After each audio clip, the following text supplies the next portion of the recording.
we are going to create a boho chic layered outfit on a dime with thrift store items. Sewing is not my passion, but wearable art is, so I have a lot of hacks and shortcuts to make things easier for me and hopefully for you too.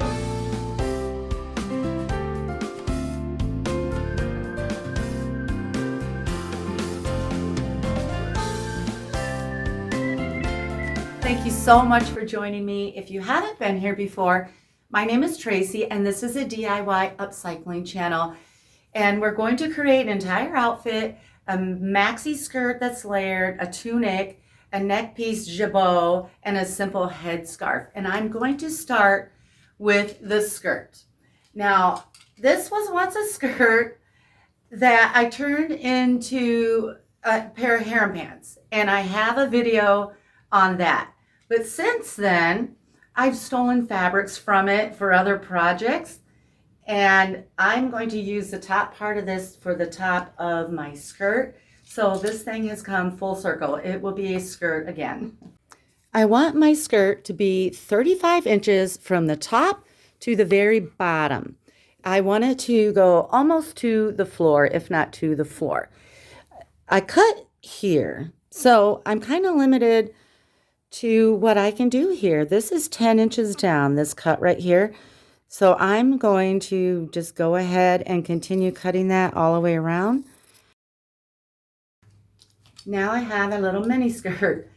The perimeter of this skirt is 52 inches around, and I want to add a big ruffle. And I will be using a big bed sheet. The perimeter was 52 inches around, like I said, so I want this to be at least double, which would be 110 inches long, but mine is 177 inches long because it is just two widths of that bed sheet, and it's 21 inches tall. I pieced two together with a 1/2 inch seam allowance, and then I trimmed it with my pinking shears. Because I have so much extra fabric here, I don't have to do any pinning. I'm going to sew and pleat as I go. I will take one edge, so I have this right side out. I am going to lay the wrong side, overlap 1/2 inch on the bottom of the skirt. I'll start at the side seam, and a 1/2 inch in, I'll lay that down and begin sewing there. I need this extra little flap to sew the other side to when I get back around. And as I sew, I'll pleat. About every 1.5 inches, I'll probably overlap about 1/2 inch. I always feel this out at my machine.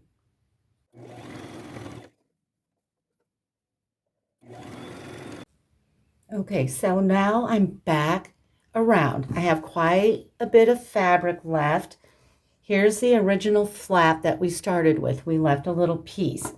Now I need to sew these together, but I'm not going to sew it exactly like this because I want to make a couple more pleats. So I'm going to sort of eyeball where this would meet the rest of the fabric, and then I'm going to add a couple inches to about right there, so that, and then I'm going to cut it. That way I have extra fabric for pleating. Now, to sew these two sides together, I'm going to turn it inside out and sew these two edges together, a 1/2 inch seam allowance, and then I will trim it with my pinking shears so that it doesn't fray.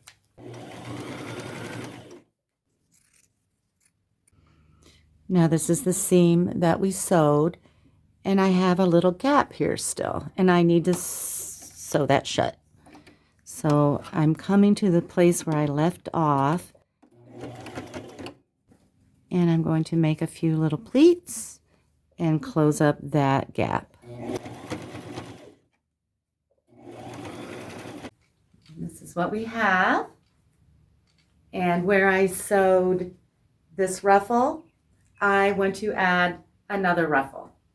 Now where the perimeter, where we're sewing this one is the same spot, so it's still 52 inches around, so I want my ruffle to be at least double that, which is 110.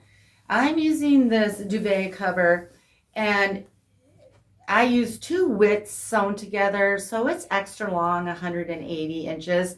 It's just easier to do that than do all the measuring and pinning. I'll have some left over for sure. I want to sew the new ruffle right over top of where we sewed the last one. Now this has a raw edge, and I want this to be a clean edge. So what I'm going to do is take my ruffle, and I'm going to bring it in this way and sew it right, wrong side up and upside down. So this is the actual top. And when we get done sewing, then that'll be a nice clean edge, and we'll do a little top stitch. I will sew this just like we did this one, with coming in 1.5 inches from the edge, laying it down. This will be, I'll slide my skirt in over the arm of my sewing machine like this. Start 1.5 inches in, pleat it all the way around, and sew it closed just like we did this one. If you missed that section of how I did that, I'll put a timestamp up in the corner for you.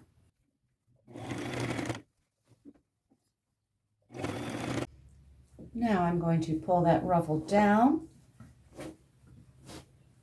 and go press that seam. Okay, so here's the seam. About 1/8 of an inch below that on the brown and white fabric, I'm going to sew a straight stitch, top stitch, all the way around. Top stitch all done. And I added a double folded hem at the bottom. No raw edge there. Because I like to be thorough, I'm going to do a quick little demonstration on how I did that. The first fold, I fold over 1/4 of an inch and just run a straight stitch down it. And I just keep folding as I go.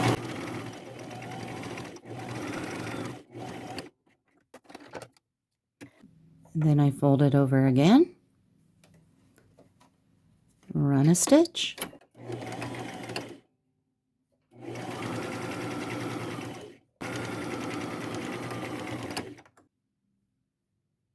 here's what it's looking like.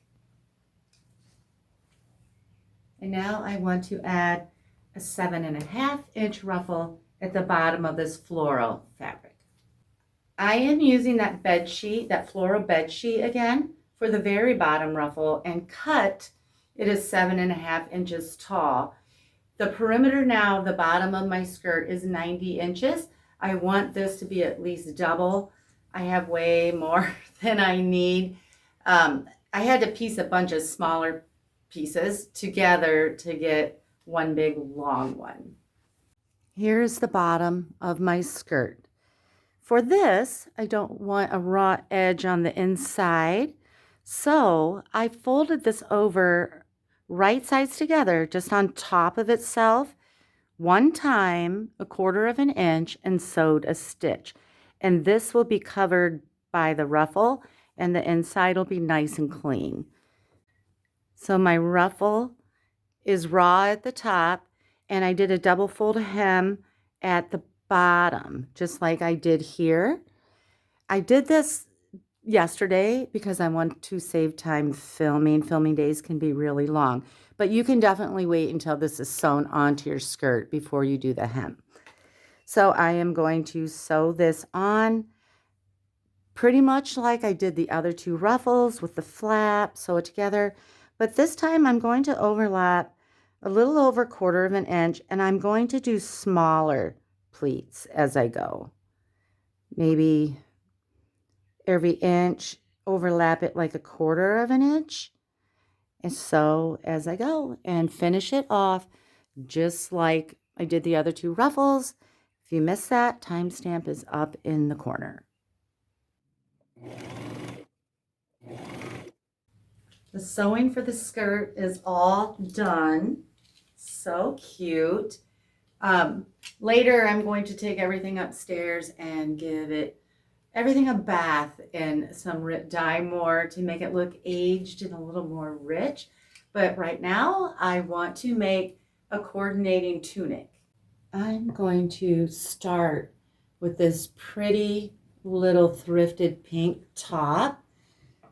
It has elastic at the waist, and on me it's too snug, which keeps this kind of riding up high on me, which doesn't work for me. So that'll be the base. Then I have this vintage round cotton tablecloth with beautiful embroidery. I dyed it to match. I love this dusty pink so much. I dyed this to try to match it, and I used just a few drips of Rit Dye Super Pink. First thing I'm going to do is cut this waistband off just above the elastic into the shirt. I want this a long tunic length, and I want it to cover this and come down into this ruffle a little bit, about right here. So I'm just kind of eyeballing this to see how much I want to add to the shirt, and I want to add 13 inches, but my cut height will be 13.5 inches. Okay, now I want to sew the piece of tablecloth onto the bottom of my top. And I'm going to do this right sides together. Let me find, okay, right sides together. And I'm going to, this is the bottom of the ruffle, this is the top. I'm going to lay it over top of the shirt and line it up at the bottom. And I'm going to do the same thing regarding that 1.5 inch flap. When I get back around, sew it together, trim it. We've done that quite a few times in this video. But I am going to pleat it very subtly. I don't want this to be a big poof. So as I sew, like I say, I always feel this out. Maybe every couple inches, I'll overlap it just 1/4 inch on itself. And I'm going to do a 1/2 inch seam allowance. Now, here's the seam that we just made. I'm going to press that facing down towards the bottom of the top. Now I have my top right side out again. Here's that seam. I'm going to go slightly below that seam, about 1/8 inch, and do a top stitch catching that seam allowance on the back side that we just ironed down. After I top stitch it, I'm going to go back on the inside and trim that raw edge with my pinking shears. Now these two pieces are sewn, and I want to make a gorgeous, because this is kind of plain, neck piece, a jabot for right here. I've been doing some prep work for the jabot. I started with a pattern, and this pattern is 13 inches across at the bottom, 9 inches tall, and 6 inches across at the top. And then I took that and I cut out a very lightweight, I'm trying to keep this very lightweight because it will go around my neck, cotton fabric. So my little fabric here is going to have tiers of ruffled fabrics on it. And the first tier will be sewn at the bottom, and this is what I'm going to use. A little piece of sort of decorative lace, you know, different colored fabrics. Now these 3 pieces are about 12 inches tall, and they range between 3 to 4 inches wide. This one's a little shorter. And then I have a piece of a scarf that is about 14 by 9. I have another longer piece of lace. I don't know, maybe 14 inches long. And then another piece of scarf.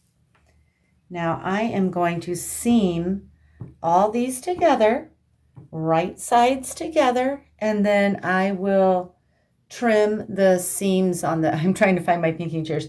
I'll trim the seams on the back with my pinking shears. I gave it a little press, and now this is about 37 inches long. I think these sort of lagenlook boho jabots look best a bit tattered and frayed, but if you want to serge your edges, finish your raw edges, run a zigzag stitch along the edge, you do whatever you want, but I'm going to burn my edges.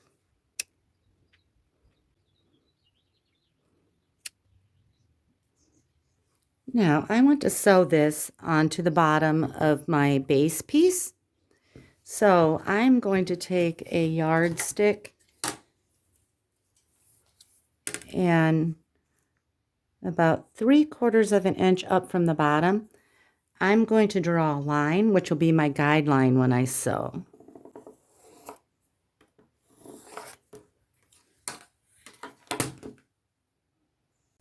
Now, I don't want these all pleated equally.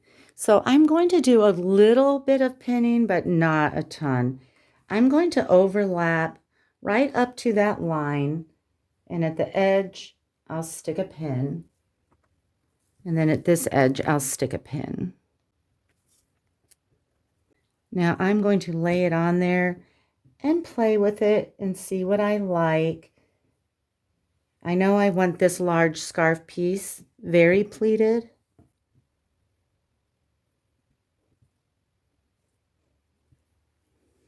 And now I'm going to stick a few pins in there to remind me of the proportions that I wanted for this layer. Now I'm going to go sew right across the top, and I'll be playing with these pleats as I sew, and I'm going to use a zigzag stitch.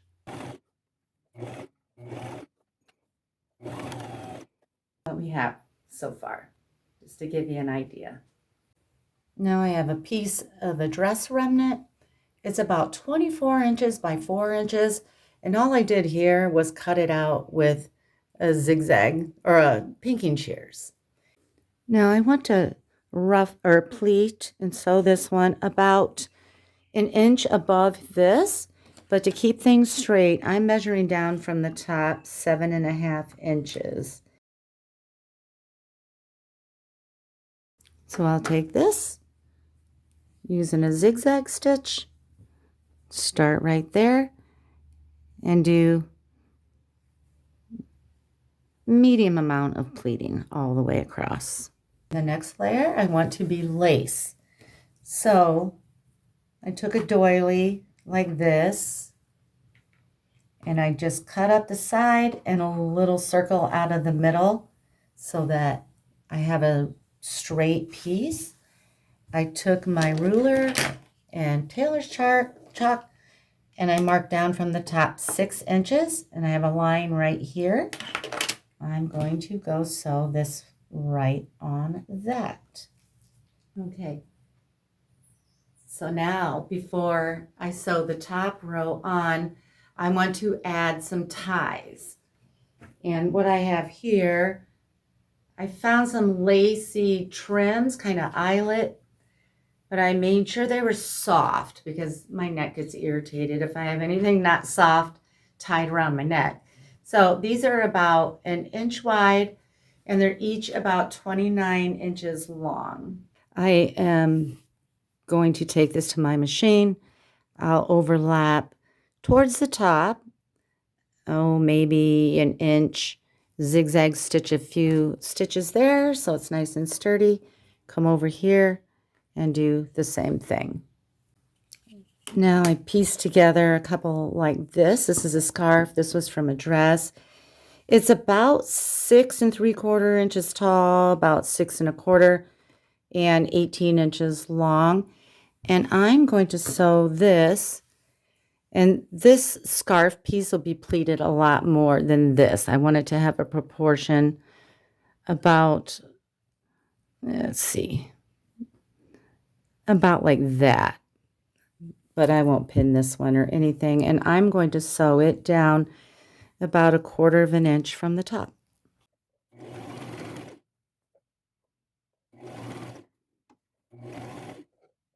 This was a little too long. Now I have a little piece like this that I trimmed from a doily. I'm going to sew this right across the top with a little bit of pleating. Now, I want to make a fabric flower for the jabot. I have a piece of 100% silk from a dress. When I see, there goes an airplane. When I see something silk at the thrift store, I usually pick it up because I can use it for flowers. I am going to go through this fairly quickly because I have a whole tutorial on fabric flower making, but I'll give you the gist of what I'm doing. I have a needle and thread doubled and knotted, and it's about 3 foot long. I am going to the raw edge. One edge is finished from the bottom of that dress. And I'm going to the corner, and I'm going to, go a couple times, 2 or 3 times here to make that durable, because I'm going to basically baste the bottom of this and then pull it, shear it. That should be good.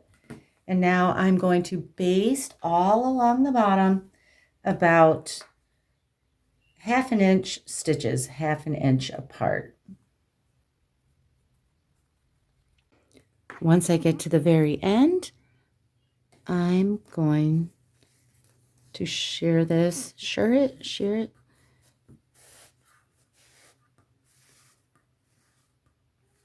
It's not super tight.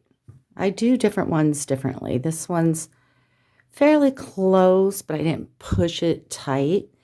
Now I'm going to make a knot at this end so that shearing that I just did doesn't go anywhere.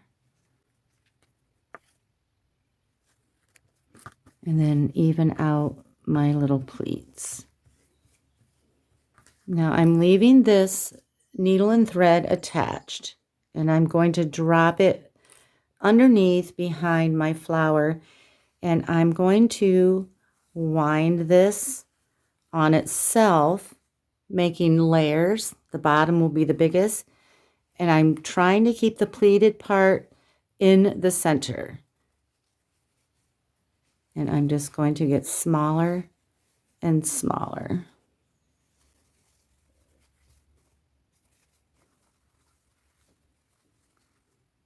Now I'm going to take this needle and thread that's still attached, come up from the bottom, come out through the top.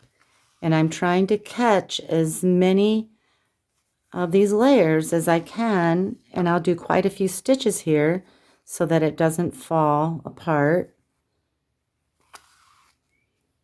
And I'm trying to keep my needle and thread towards the center the best I can. Now you can kind of shape your flowers a little bit. Now this is a little big.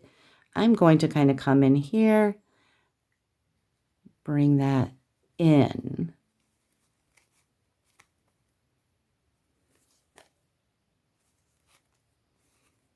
And keep doing that until I feel like my flower is secure. Once I'm done sewing that, I'm going to turn it over, tie off my thread, catch a little bit of the fabric, make a couple knots. Now I laid my flower on my jabot about there, and I'm going to sew it on. I have another needle and thread. This time my thread's about 2 feet long. I'm going to start, I always start in the center, get that very secure, and then I will sew it in maybe 3 or 4 different kind of critical areas so that it doesn't flop forward or come off in the wash machine. I usually put quite a bit of stitches in this.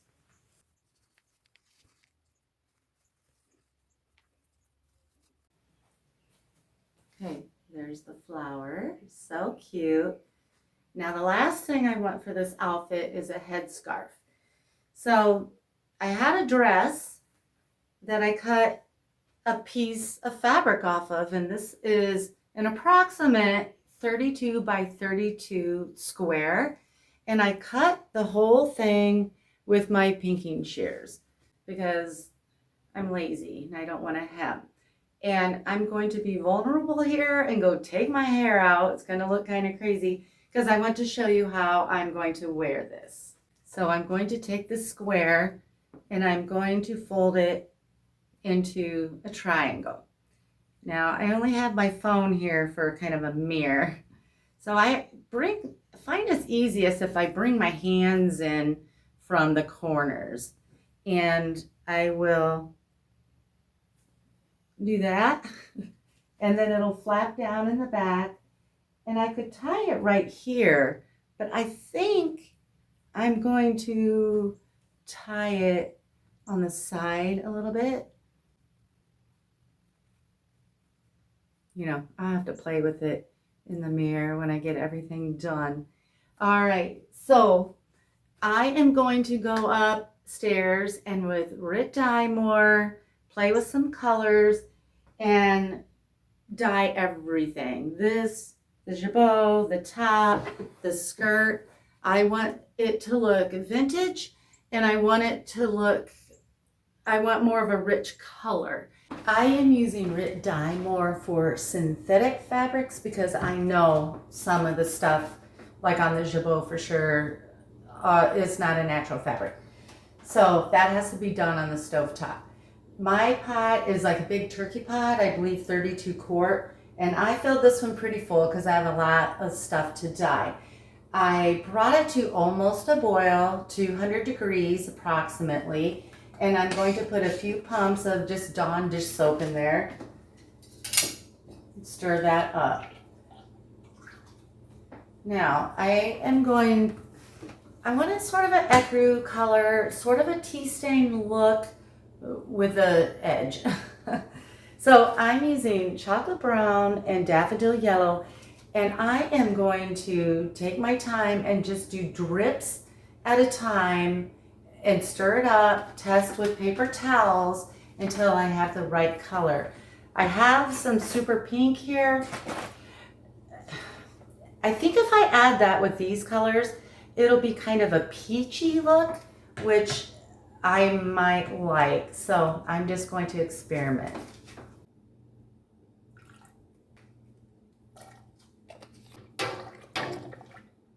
Okay, I've added quite a few drips, equal parts pretty much of the brown and yellow, and this is what I have so far. I think I'm going to add a little pink and maybe a little more yellow. Okay, that's what I have. I think I like that. I got all my items wet in the sink and wrung them out, and now I'm going to put them in.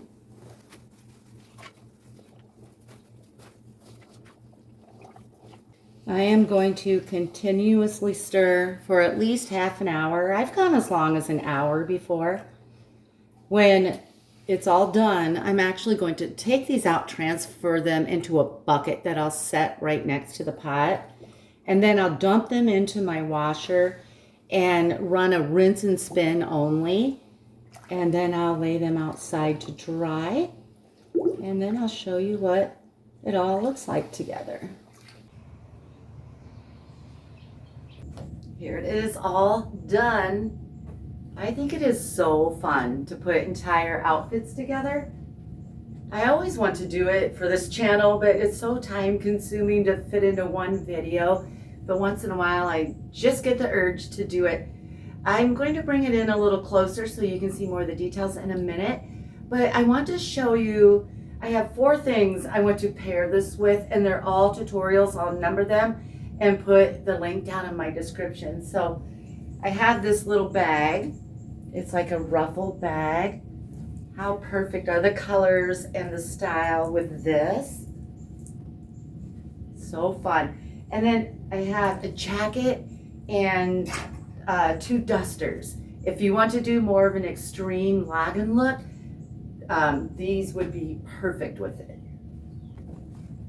Okay, this is a patchwork with lace. You know, this would be more for the fall, something like that.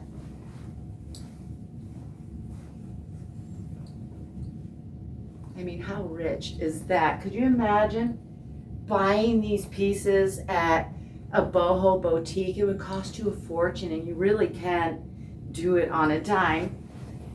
Yes, it's time consuming. You know, I get a lot of people say, oh, that's so time consuming.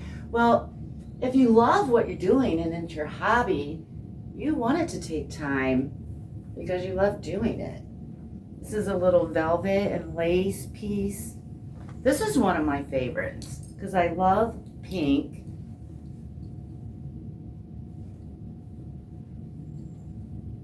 Okay, and I have one more. Now, if you watch my videos, you might have seen this slow stitch jacket that I did mainly on a trip. I think this is my favorite one with it. So cute. All right, I'm going to bring it in closer so you can have a better look. And as always, I thank you so much for watching.